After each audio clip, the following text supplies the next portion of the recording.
morning, everybody. Thank you so much for joining us so early this morning on the last day of SAEM. I'm Dee Coney Bear, coming from Columbia University Medical Center, and I'm here with my incredible team presenting on peer support, and we're just going to tell you a little bit about our roles. I was the initial person who started peer support in our department. Hi, my name is Erica Olson, and I am a peer supporter for our main academic site. Good morning, everyone. My name is Lilia Brukin, and I'm the Vice Chair for Quality and Patient Safety. Hello, everyone. I'm Anju Wag, and I'm the Pediatric Faculty Peer Supporter. And I'm Brendan Norwood. I'm faculty at Columbia, and I'm one of the peer supporters at our community site. Okay, so we're gonna first start with a little exercise. And this is a little bit intense for the morning. I want you to think back to your last case that you had where there was an unexpected patient event. Either the patient case ended up in an M&M or was QA'd and was found to have a standard of care not met, or if unfortunately the case ultimately ended in litigation. And I want you to think about what you felt when you first heard about that particular patient that you cared for. I'll just take a moment.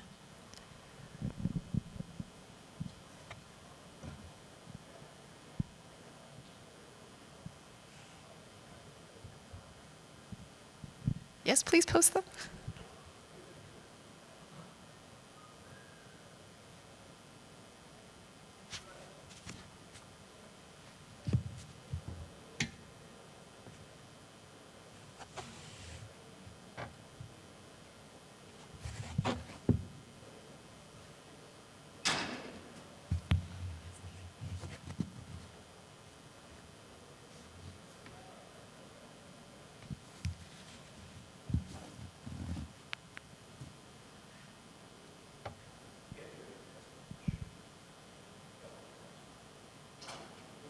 Welcome, come on in.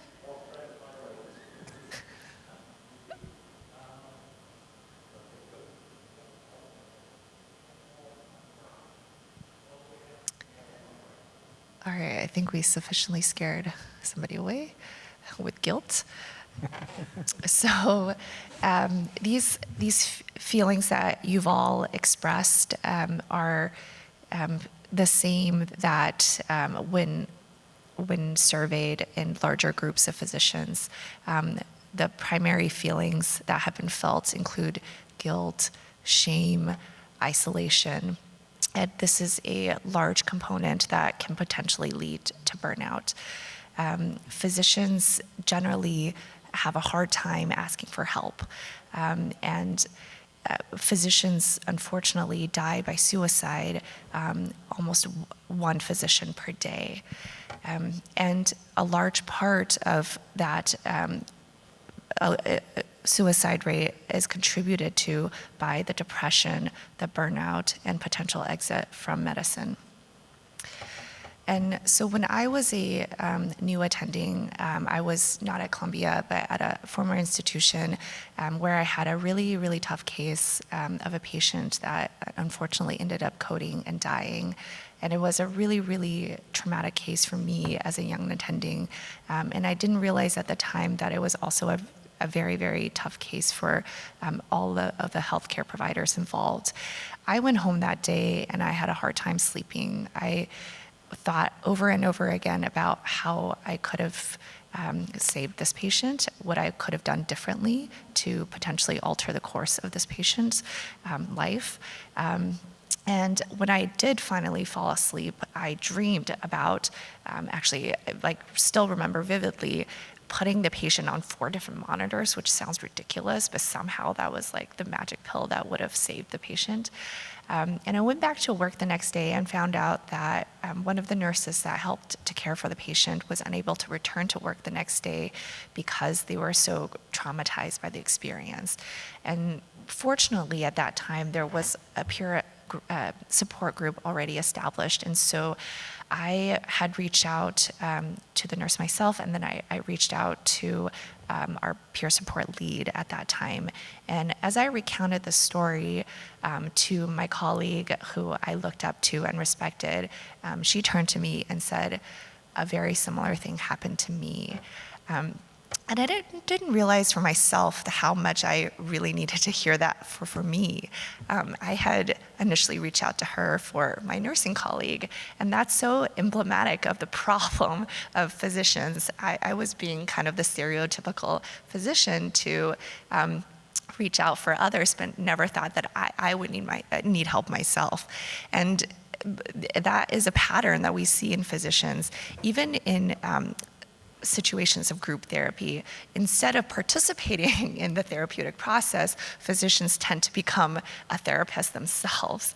And physicians are, in general, reluctant to access mental health professional help or employee assistant programs. And so when surveyed, who would you be willing to talk with in situations of distress? This was a survey that was conducted amongst emergency physicians, gynecologists, and anesthesiologists, and overwhelmingly the physician group responded with peer physician colleagues. And so thus was born the peer support system, where colleagues within the same subspecialty support each other because we are able to better understand the trauma and the processes that each of us go through. And in the hopes of establishing a peer support system, we're also hoping to change the general culture of medicine that includes the shame, the guilt, and the perfectionism. Thank you. So now I'm just going to speak for a few moments about how you might operationalize a peer support group at your institution.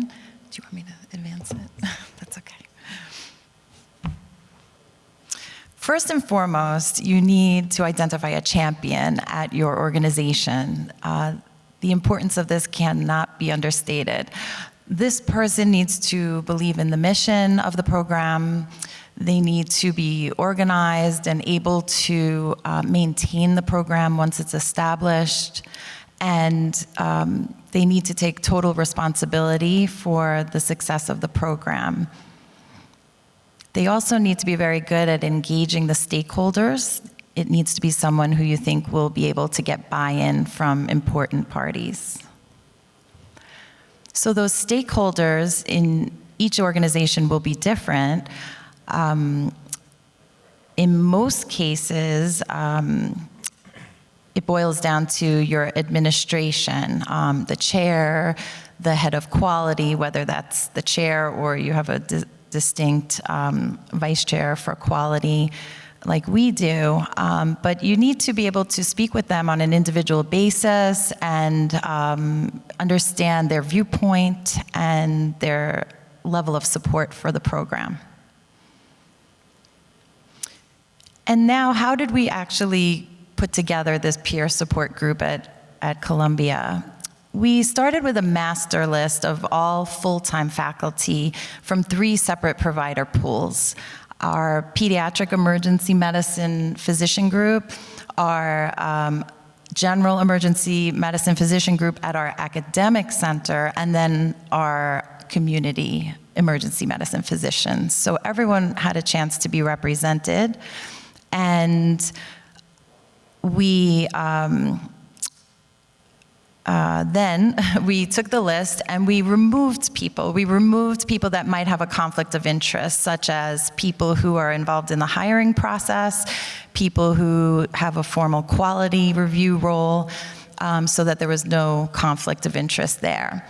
From there, we took the list and we brought it to our faculty. We shared what the program was about. We answered their questions. And we asked them, if you had an adverse event in this department, who would you feel comfortable talking to? And then we sent out a Qualtrics survey and asked them to nominate up to 3 of our physicians. We collated those results, brought it to the Executive Leadership Committee for approval, and then sent out offers.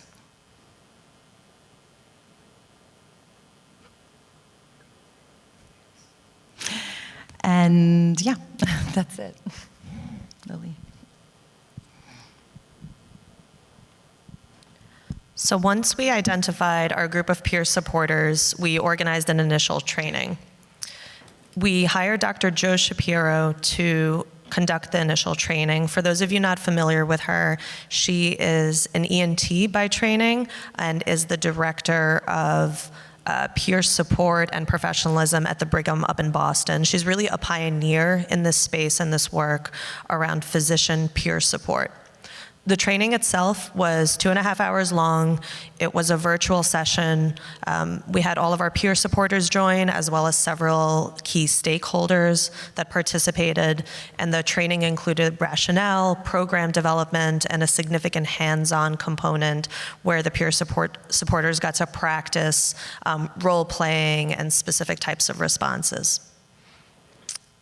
While Dr. Jo Shapiro does charge for that initial training, we found that she's been very longitudinally supportive over the course of our program and has been very accessible to us, far beyond that initial training. So from our perspective, well worth the price. In addition to the initial training, our peer supporters meet quarterly to debrief. During those debrief sessions, they discuss the cases, particularly challenging cases that they faced, areas of opportunity or improvement, and then if they identify anything that needs to be shared with the quality folks, specifically around our process or any questions or concerns, that information is brought forth in that group as well. There's also ongoing program evaluation.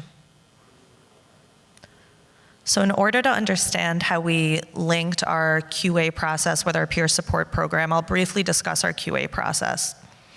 Our group meets weekly, anywhere between 1 to 2 hours. It's an interdisciplinary group, so it includes both physicians and nurses. The core group is ED leadership, both on the physician and nursing side, as well as some faculty that join on a regular basis. We also engage subject matter experts. So if we're doing a case and there's a question about, say, point of care ultrasound utilization, we'll include someone from the ultrasound division. If there's a question about medication administration, we'll include some of our pharmacy colleagues. And all of our meetings are open.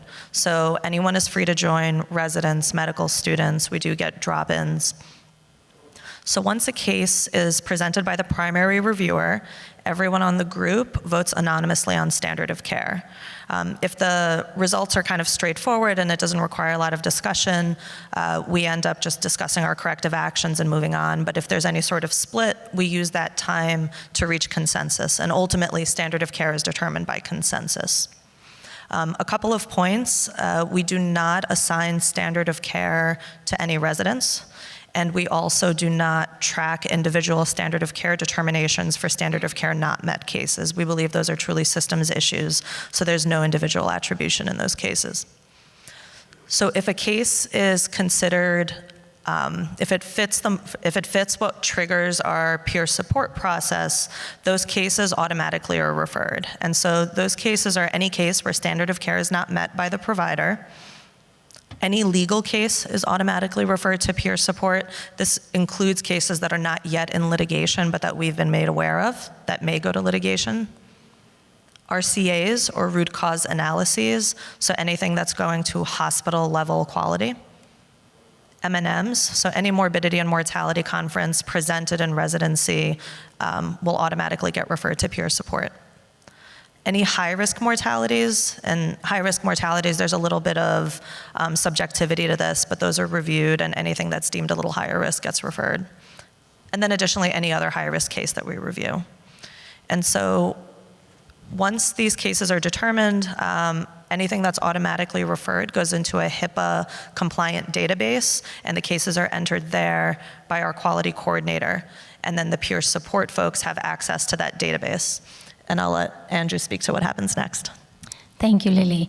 So now that we've gone through, in the last few slides, how to develop a peer support program at your institution, we're going to spend the next few minutes just going through how the peer support actually works at our institution so that you can use that as an example at your institution if you decide to develop a program. So as Lily mentioned, there's an event that happens, and oftentimes one of the most common events is an unexpected mortality. As she mentioned, we have a list, again, that we have that gets populated every week and every month. with the mortalities that happened. And one of our peer supporters is assigned every month. They go through that list, and then we pick out cases that sounded like an unexpected mortality. And this is for the adult population. For the pediatric population, almost every case is considered, any mortality is considered for peer support. And then again, the next group of cases that come in for peer support are the, from the quality assurance. So again, Lily alluded to those cases earlier, but in fact, anybody can refer to the peer support program, and we actually have a QR code that is located within the 2 emergency rooms, or all 3 emergency rooms, that a faculty can scan and make a referral to a peer support if they do see their colleague going through a difficult encounter or a difficult case. Once that happens, again, these are all logged into our peer tracking sheet for in a HIPAA compliant database. We use Teams site, but you can use anything that's HIPAA compliant. Now that we have that, once we have that peer tracking sheet, the next step is to assign a peer supporter, and this is often done by Dee, who's our lead, but any of the peer supporters can assign the case to another peer supporter. And we have about 6 general emergency medicine peer supporters in our main campus, 2 in our satellite campus at the community center, and then 2 pediatric faculty. Once the case is assigned, the peer supporter then makes contact with the faculty, and Brendan will go through that in a little bit more detail, how that happens in a confidential fashion. Once that happens, the faculty then who needs the peer support has an option to accept the peer support, in which case the peer supporter then, again, talks or contacts and speaks with that faculty based on their convenience. They can also, and then there's a 1-week follow-up again. The faculty can also decline, and if they do decline, we're still offering them some resources. And then they, again, get a 1-week follow-up from the peer supporter just to check in to make sure everything's fine, and that they haven't changed their mind or nothing new has developed. This is just an example of what our team site looks like, and it has a lot of our the resources. It has the mortality list that we refer to, as well as the peer tracking sheet. And again, this is the example of what our peer tracking sheet looks like, with information included is the date that the referral came in, who made the referral, or where did it come from, what was the case that was referred, who was the peer supporter that was assigned to the case, and then the date that the peer supporter was assigned.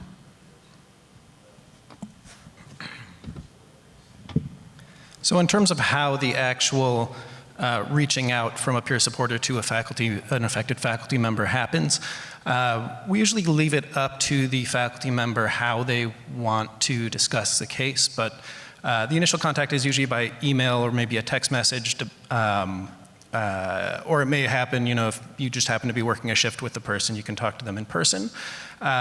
Generally, if a faculty member chooses to receive peer support, we'll do it in person or over the phone or via Zoom, rather than text or email, just because of the possibility of legal discovery down the road. You don't necessarily want a written record of everything that was discussed, and just an in-person meeting is more likely to be perceived as sort of confidential with a faculty member.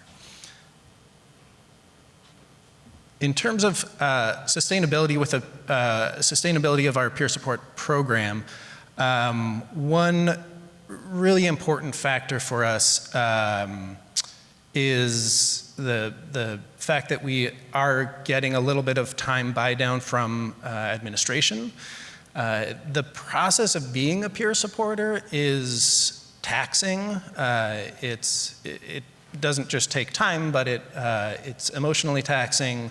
Having these discussions repeatedly with our colleagues, and so we get a nominal buy down from administration, which, as with anything in academics, doesn't quite cover the number of hours that we actually spend doing it, but it does just give us a sense that what we're doing is valued by our administration. And really does contribute to the sustainability of the program. In terms of future directions of where we're going from here, we are starting a process of sending out surveys after the peer support events, where we'll send a survey sometime after the peer support contact. And we're sending these surveys both to faculty who accept peer support and to those who decline to get a sense of where we can improve and how we can streamline the process in the future.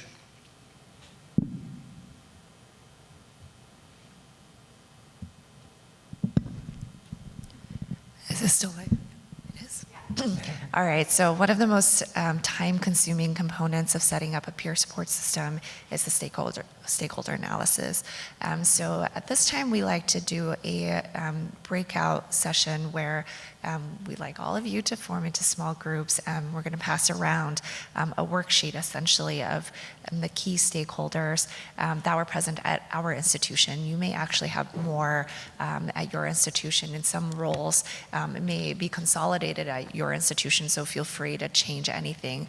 But what is really important to think through is who may potentially influence this program, and how do you who do you need to have on your side to be your allies, to advocate for you, and how you will convince those skeptics to obtain buy-in as well. And we were really fortunate to have Dr. Abrukin as an amazing partner who has been a really steadfast advocate for this program. And so it would be amazing for every program sustainability to have someone in admin who will continue to support you in this program.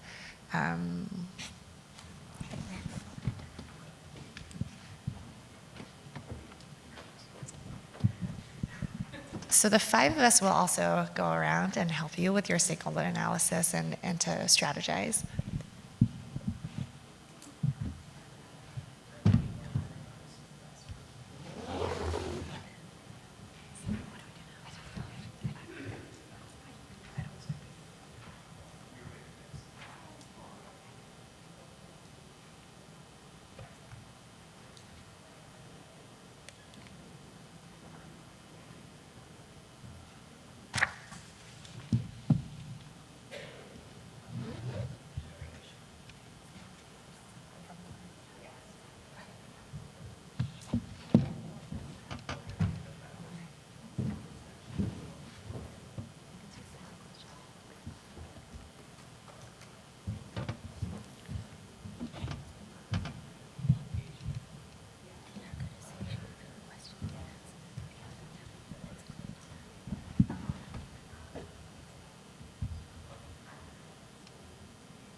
We're gonna abridge the breakout session because you're all experts at this already. But we're going to move on to the next section and just talk a little bit about some frequently asked questions that we get from the peer support system. So people may be wondering how many cases we have a year. So we're a large academic center.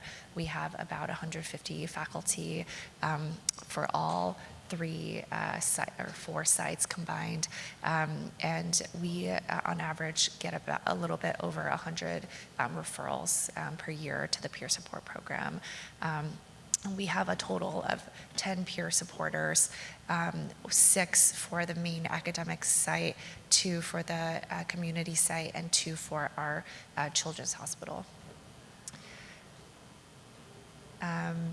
And the initial training cost from Joe she charges $5,000 for, she has a kind of a scale, but the most common training course that she provides is $5,000. And as Dr. Brukin mentioned earlier, she has been an amazing source of support longitudinally, and I still reach out to her, and she actually supported us in submitting this didactic today.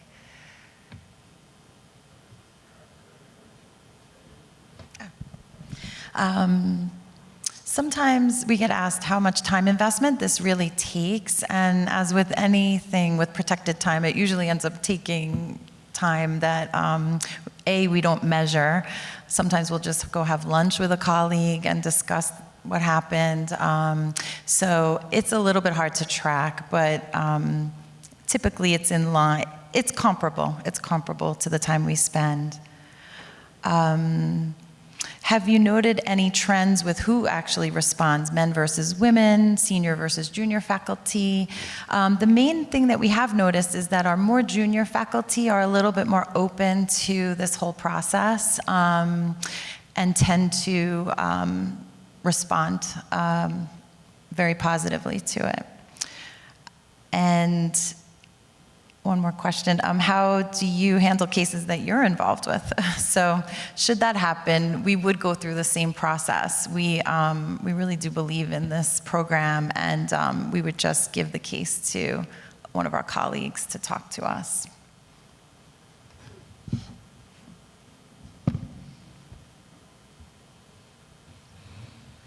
So one of the questions comes up around how peer supporters remain in their roles.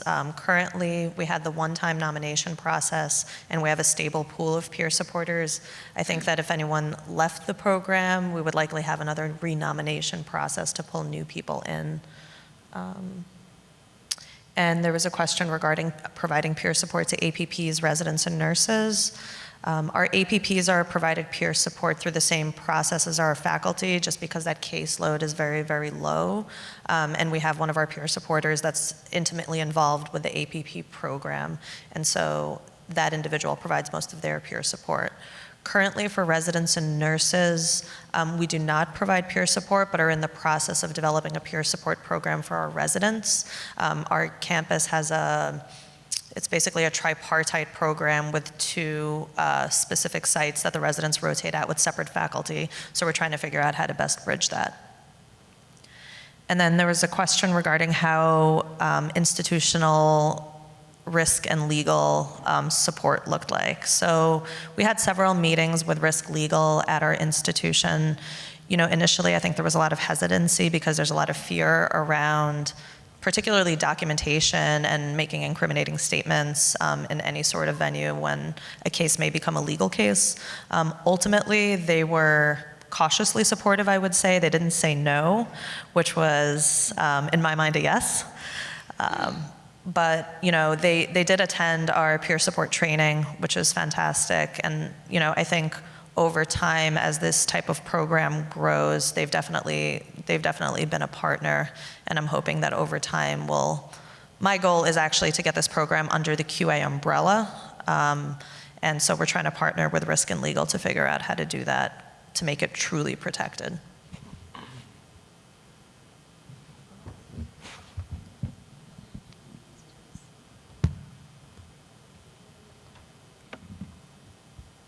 So again, another question that comes up is how do you escalate the process if you think somebody needs more help or additional resources? Again, we're not therapists, we're not mental health providers, so if we feel there's any issue of safety, then we do go ahead and escalate to the administration and then get the person the help they need. Have you had people reach out or respond negatively? Actually, I haven't had anybody who has ever kind of felt negative about it or felt that they were being judged or picked out. And this is because we've made it a very normal process. That's how we look at it. That's how we talk about it. That it's available for everybody, and so that's why I don't think, and at least I've heard of any persons who have negatively responded. There have been a few. Oh, I haven't had any. So, do you have any mechanism to check in with your peer supporters regarding their well-being? So we do a quarterly debrief with all of the peer supporters, where we'll all do a Zoom meeting together.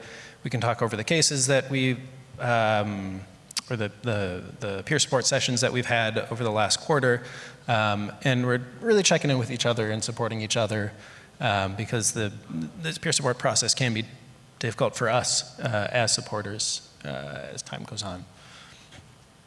I think that's. Oh, and you know, one question that we're anticipating is, have any of this peer supporters ever been subpoenaed regarding a case that they discussed with a faculty member? Lily, I don't know if you want to talk to this one, but there is no precedent for it that we're aware of. No peer supporter has ever been subpoenaed. And I don't know, I think you spoke with legal about the possibility. Yeah, I think that's right. So there is no legal precedent around this. From a discovery perspective, an attorney would have to know to ask about a peer support program. And I think ultimately, if you were in that situation around litigation and someone acknowledged that they had spoken with a peer supporter, I think that would actually reflect favorably on that person, because it demonstrates, you know, their humanity and their concern. And no legal precedent at this time, but understandably, you know, there's concerns on that end. I just wanted to add, so peer support is not a novel situation. It's been around for over 30 years. And even with our institution, we are not the only peer support system. There are 6 surgical departments, which surprised me, that have peer support. That their peer support system was actually established around the same time as us. And so this is not a new phenomenon. And the fact that 0 peer supporters have ever been subpoenaed and there's like 0 legal precedence for this makes it a relatively safe process from a legal medical perspective. Do you guys have any questions? Do you guys have any questions that we can answer for you?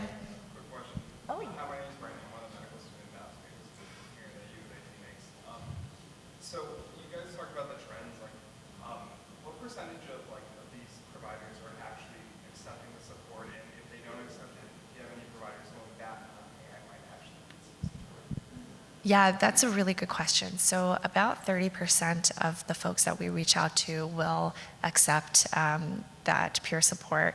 And it's kind of funny, I think this is part of the physician ego, like I don't need help. Some of the folks we've reached out to have declined peer support, but then will talk about the same case with the same peer supporter who initially reached out to them on a friend basis. And so whether or not we count those as accepted, those conversations probably would not have happened without the prompting by our peer supporter. And so I think that's a win in those situations.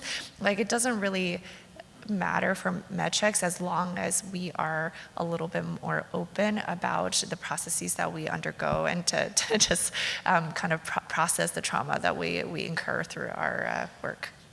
And I will say that, you know, this quality space and standard of care not met cases, this is very much my wheelhouse. And when I've been in the situation where I've had a case where standard of care was not met, or it was another high-risk case, and I was reached out to by a peer supporter, my initial thought was, oh, I definitely don't need this. But I actually found it like extremely helpful to talk through it with someone outside of quality, and just, you know, it gives it a different lens. And I found it really, really useful.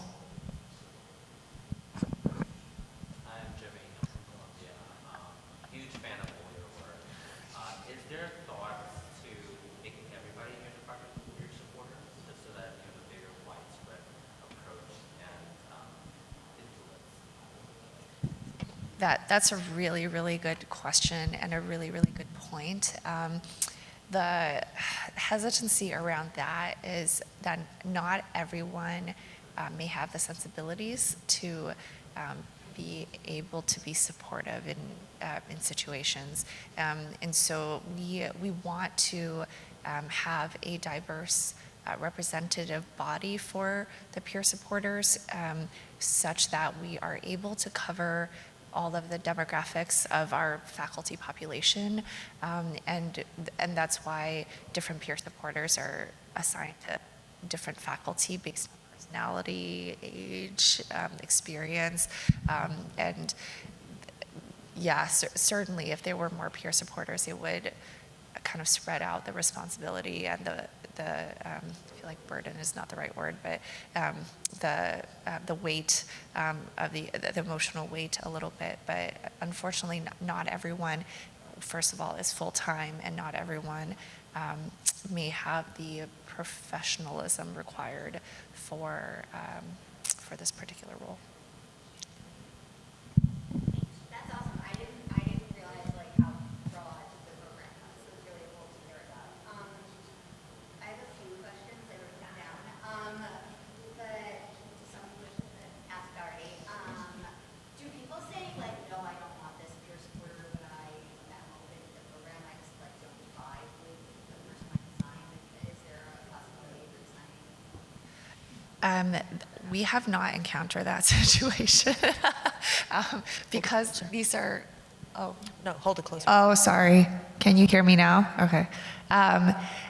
Because we're all colleagues and we work together pretty closely, chances are one of us knows that person fairly well. And so we haven't had the situation where the faculty member had asked us for another peer supporter, but that is certainly, like when I reach out to people, I'm like, you don't have to talk to me. We can also have you talk to one of our other peer supporters as well. And so that option is definitely open for all of the faculty. And I'm so sorry, what was your other question? Oh, okay. Residents, so I know they're doing peer support like training with residents.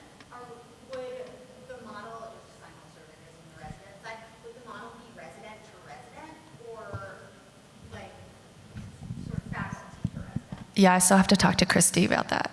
Yeah, we're, yeah,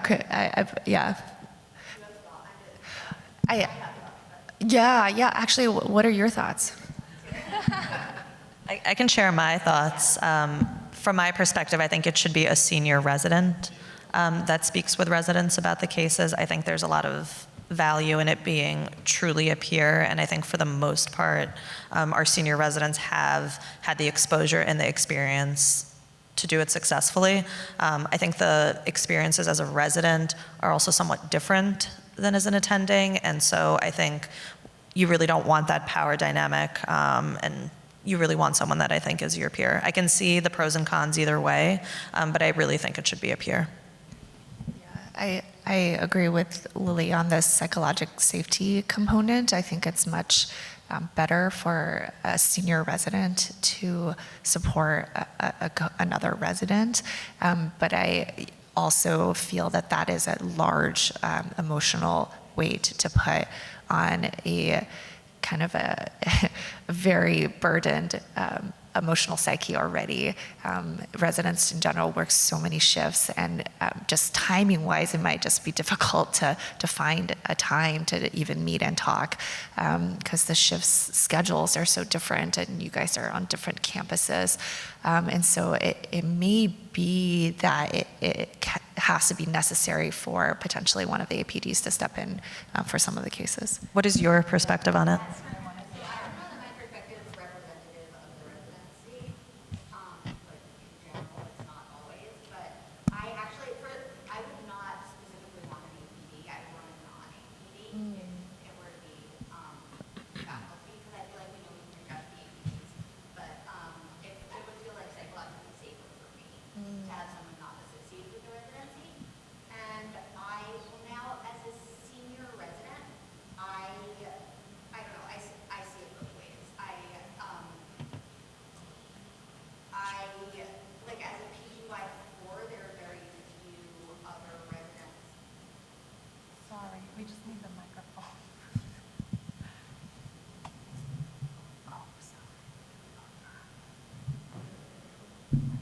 Sorry.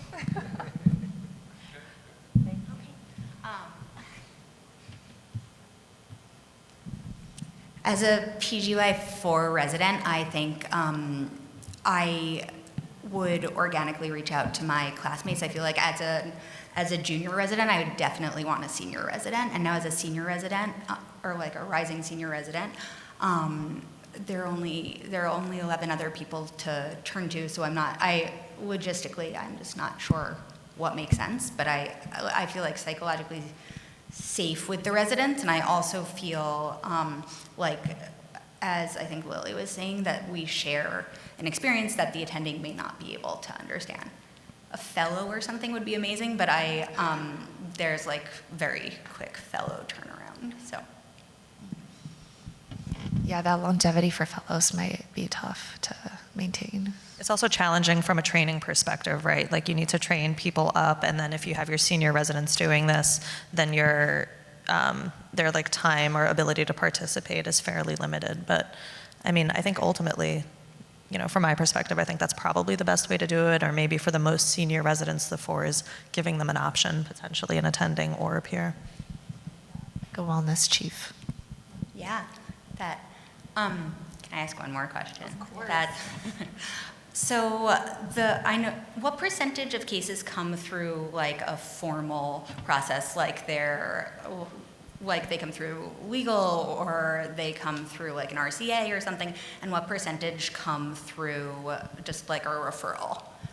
99% come from QA, Yeah. from our quality team. And we've had a couple of folks reach out nobody ever uses the QR code that's posted in the emergency department. It's either I get a text or somebody gets a text about, hey, I'm worried about this person, or hey, can I talk to you about something? So the majority of our referrals are still from quality. Yeah, I've had a couple of self-referrals and just people referring their colleagues like, oh, did you hear about this case? This person maybe could use somebody to talk to. I think the timing of this is also important. And so what I've found myself doing is sometimes I'll shoot Dee an email when I know there was like a recent high-risk case, even before it enters the quality process, to make sure that the team here is aware so that they can touch base with the individual sooner rather than later. I think there's a lot of value in that. And so even though a lot of these will officially go through the QA process, since there's a time delay there, sometimes they reach peer support even beforehand. Yeah, and some of our chiefs of service have been really incredible, especially Nazreen, who, actually, what is her title now? She's had so many. She's the PEM chief, and she'll if she's aware of anything that happened from the overnight, she'll email me and the PEM peer supporters like on a very timely basis to reach out to the affected folks. And then for nursing, did you say there's a nursing peer support group or not? No, not yet. We are 1 year old now, and so we are have graduated from the infancy stage, and we're in toddlerhood, and we are slowly but surely expanding. You've done so much over 1 year. I had thought this existed since. So cool. Thank you. Thank you. Thank you for all your great questions, audience. I know. And thank you so much for our amazing audience. Give yourself applause. Okay. All right. And I'll actually keep next slide. And if you, go back. And next slide. There you go. Okay. If you wanted to read more about peer support or physician wellness, any of the publications by Joe, this is a reference list. Thank you, everybody. Thank you.